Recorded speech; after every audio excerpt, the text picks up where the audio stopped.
Well, it is middle-class jobs Governor Mary Fallin is focusing on with a program called America Works. I sat down with her moments before the start of the National Governors Association meeting in Oklahoma City. Madam Governor, why did you choose workforce as the subject for the National Governors Association?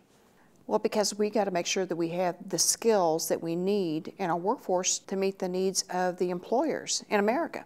Not only in America, but specifically in Oklahoma. And what we find right now is that technology has changed things. We're in an international global economy. We don't just compete town to town, state to state, but we compete all over the world as a state and certainly as a nation. And we have to make sure that we have the type of skilled, educated workers to take the type of jobs that we have and that our market demands. And the fact of the matter is, we're not meeting those needs. Many times I have employers that tell me, I can't find the workers I need, or I can't find the type of educational or certificates, educational degrees or certificates I need. And so that's why we developed this initiative, is to put America back to work, put Oklahoma back to work, and to make sure that we're aligning our educational attainment levels with the type of jobs that are available in the workforce. Now, not only are you bringing governors and governor offices from around the country in today, but also business and industry here in Oklahoma to talk about something called the new minimum, which I think you've just described for us. I absolutely did just describe the new minimum. And the new minimum means that if you look at where we were, say, 50 years ago, and I've got a little chart here that really demonstrates that, but 50 years ago, about 79% of our workforce in 1965 needed only a high school degree to basically reach the middle class or beyond, or the American dream. But today that number has dropped, that 35% of our jobs in America, and basically here in Oklahoma, need some type of high school degree only. And of this 35% of the jobs in America that need a high school degree, 2/3 of those jobs will pay less than $25,000. You're not going to be able to reach the American dream if you're making $25,000 or less. And so what we got to do is change those dynamics, change them not only for our nation, but change them for our state.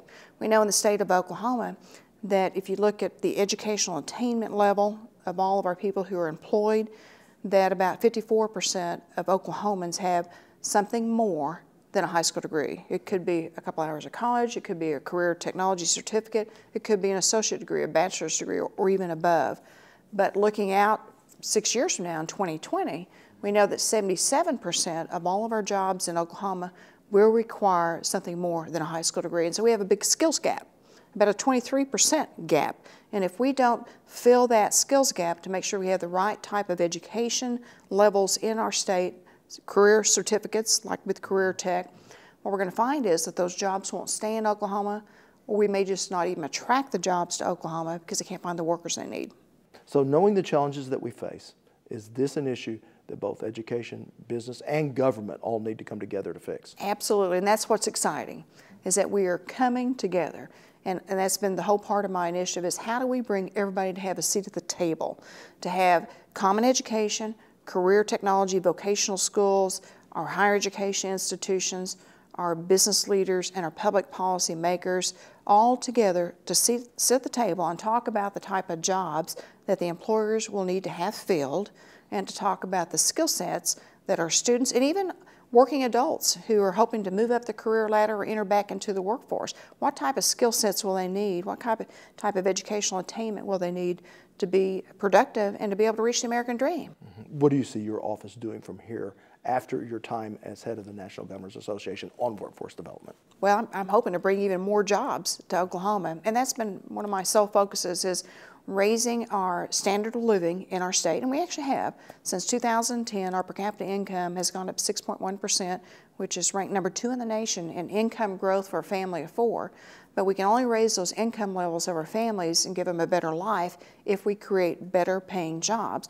And we can only retain and attract better paying jobs if we have the right type of education and skills in the workforce to attract those jobs. And you know, I jokingly say, Wade and I, my husband and I, have 6 children between us, and I want to make sure that all of our children, once they graduate from high school, or graduate from college, I should say, and move on up, that they'll be able to find a good paying job and stay in Oklahoma and be able to support themselves. It's every parent's dream that their children do better than what they did. And certainly every grandparent's dream. Absolutely. All right, it's always a pleasure. Thank you so much. You're welcome. Thank you.